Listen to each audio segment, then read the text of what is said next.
अटैचे है, उसने तो ताज्जुब की बात कह दी। उसने क्या कहा sir? India defence attache group captain Shiv Kumar ने, हिंदी में दोबारा अनुवाद करता हूं, कि भारत ने लड़ाकू जहाज खोए तो खोए इसलिए क्योंकि कुछ मिलिट्री टारगेट्स पर आक्रमण करने पर पाबंदी थी। क्यों? क्या पाबंदी थी? ऐसे क्या ये राजनीतिक कंस्ट्रेंट्स थे? आपने कहा कि 9 टारगेट पे हमने आक्रमण किया, लेकिन हमें यह भी सूत्रों से जानकारी और मीडिया में आया है, और लेफ्टिनेंट जनरल राहुल सिंह ने खुद कहा कि पहले 21 टारगेट्स चुने गए थे और 21 से फिर 9 हुए। क्यों हुए? क्यों हुए? आज मैं ये जानना चाहता हूं कि पिछले 20 वर्ष में सबसे घातक आक्रमण हमारे महिलाओं पर हुआ, हमारे बच्चों पर हुआ, भारत के आत्मा पर हुई। हमने सब ने वो दहशत को अनुभव किया, हम सब एकजुट हुए, हमने पूरी तरीके से समर्थन प्रधानमंत्री मोदी जी को दी कि अब जाइए, और ऐसा एक माहौल बन चुका था कि देश किसी भी कीमत चुकाने के लिए तैयार था। पूरा देश प्रधानमंत्री मोदी जी के साथ था, विपक्ष प्रधानमंत्री मोदी जी के साथ था, और अचानक 10 मई के दिन पे हमारे राष्ट्रदूत कहते हैं कि हम पाकिस्तान पर हमला करेंगे, और शाम के 10 मई को सूचना आती है कि पाकिस्तान के साथ अब युद्ध पर हम परिणाम दे रहे हैं, सीज फायर हो गया। क्यों हुआ? हम आदरणीय प्रधानमंत्री मोदी जी से जानना चाहते थे, अगर पाकिस्तान वाकई में अपने घुटने टिकने के लिए तैयार था तो आपने क्यों रुका? आप क्यों रुके? और किसके सामने आप झुके? किसके सामने आपने सरेंडर किया? किसके सामने आपने सरेंडर किया? वो अमेरिका के राष्ट्रपति जो 26 बार आज कह चुके हैं कि व्यापार को लेकर उन्होंने भारत और पाकिस्तान को सतर्क किया और दोनों को मजबूर किया कि वो इस जंग को छोड़े। 26 बार। आज राष्ट्रपति ट्रंप खुद कहते हैं कि 5-6 जेट गिरे हैं।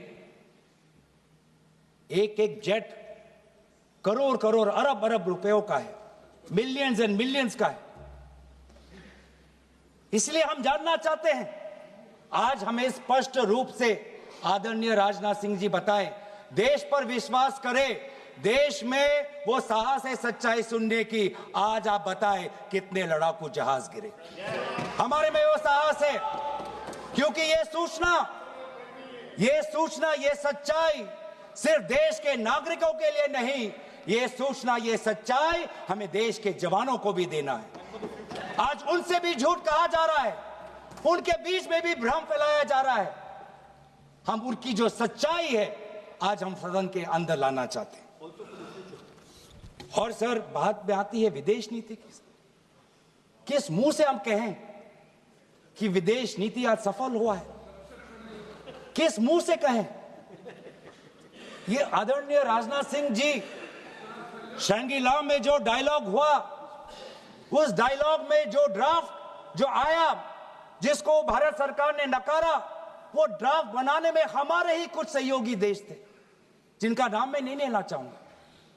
लेकिन ऐसे देश जिसको हम परंपरागत दोस्त हम मानते हैं, ट्रेडिशनल एलाइज मानते हैं, आज उन्होंने भी इंडिया और पाकिस्तान को हाइफिनेट कर दिया। और आप ये शब्दों के खेल से आप खुश हो कि ब्राजील के डॉक्यूमेंट में पाकिस्तान, ये जम्मू कश्मीर का, पाकिस्तान का भी नहीं, ब्राजील के डॉक्यूमेंट में सिर्फ जम्मू कश्मीर में जो दहशतगर्दी हुई उसी की निंदा हुई, पाकिस्तान की निंदा नहीं हुई। पर आप उससे खुश हो? अगर आप उससे खुश हो तो मैं जानना चाहूंगा, जो $1 बिलियन का आर्थिक सहायता IMF ने दिया पाकिस्तान को, उस पर आपको क्या कहना है? हम जानना चाहेंगे, जो ADB एशियन डेवलपमेंट बैंक से 800 मिलियन का आर्थिक सहायता जो मिलेगा पाकिस्तान को, आज भारत उस पे क्या रवैया? वर्ल्ड बैंक का जो $40 मिलियन आ रहा है, और ये पैसा किसको जाएगा सर?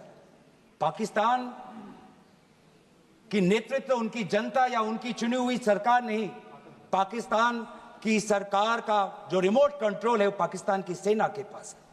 तो ये सारा पैसा वहीं जाएगा जहां पर हमने मिसाइल गिराई। तो क्या इतना भी हम नहीं कर पाए? क्या इतना भी ताकत नहीं? क्या इतना भी विश्व गुरु में लोगों का विश्वास नहीं, देश अंतर्राष्ट्रीय नेताओं का विश्वास नहीं कि आईएमएफ का एड ना जाए पाकिस्तान के पास, वर्ल्ड बैंक का एड ना जाए पाकिस्तान के पास, एडीबी का एड ना जाए पाकिस्तान के पास? आप में इतना भी ताकत नहीं कि एक देश ने पाकिस्तान को टेरर स्टेट का दर्जा नहीं दिया। एक देश ने आज FATF financial action task force में, जिससे बहुत नियंत्रण पाकिस्तान पे पड़ती थी, आज उससे वो 2022 में निकल आई ग्रे लिस्ट में। क्या वो डालेंगे? तो इसीलिए आज हम ये मांग करते हैं कि सरकार अब डरिए मत, सच्चाई से डरिए मत। उस दिन भी देश सरकार के साथ दहशतगर्दी के खिलाफ खड़ा था, विपक्षी दल सरकार के साथ खड़े हैं, और आज भी दहशतगर्दी के खिलाफ सच्चाई के पक्ष में देश और विपक्ष आज सरकार के साथ। आप हमें अपना दुश्मन ना समझे, हम सरकार के दुश्मन नहीं हैं। हम अपने देश के पक्ष में बोल रहे हैं, जवानों के पक्ष में बोल रहे हैं, पर आप हमें कृपया सच्चाई देने का हमें वो सम्मान दीजिए। सच्चाई सुनने का अधिकार हमारा है, और जितने बार आप झूठ और भ्रम फैलाएंगे, हम उतनी बार आपको पूछते जाएंगे कि आपने क्या किया। और इसीलिए आज मैं खड़ा हूं। अपेक्षा बहुत की थी कि पहलगाम का उजागर होगा, आदरणीय गृह मंत्री नैतिक जिम्मेवारी लेंगे, राष्ट्रीय सुरक्षा सलाहकार नैतिक जिम्मेवारी लेंगे, और प्रधानमंत्री मोदी जी कहेंगे क्यों उन्होंने ऑपरेशन सिंदूर, जो अंतिम अंजाम था, हमें तो मीडिया में सुनते हुए ऐसा लगा कि हम कराची में उठेंगे। मीडिया में हमारे भारत की मीडिया जो जिनको सूचना आपसे मिलती है, उनका सुनने में लगा कि आज तो हम फतह करके ही रहेंगे, लेकिन पता चला कि नहीं, कहीं ना कहीं हमारे पैर डगमगा गए, और जो अंतिम परिणाम था उससे पीछे हम हट गए। हमें पीछे नहीं हटना, हमें आगे बढ़ना है, सच्चाई के साथ, लोकतंत्र के पक्ष में। इन्हीं बातों के साथ मैं अपना पक्ष समाप्त करता हूं। धन्यवाद। जय हिंद।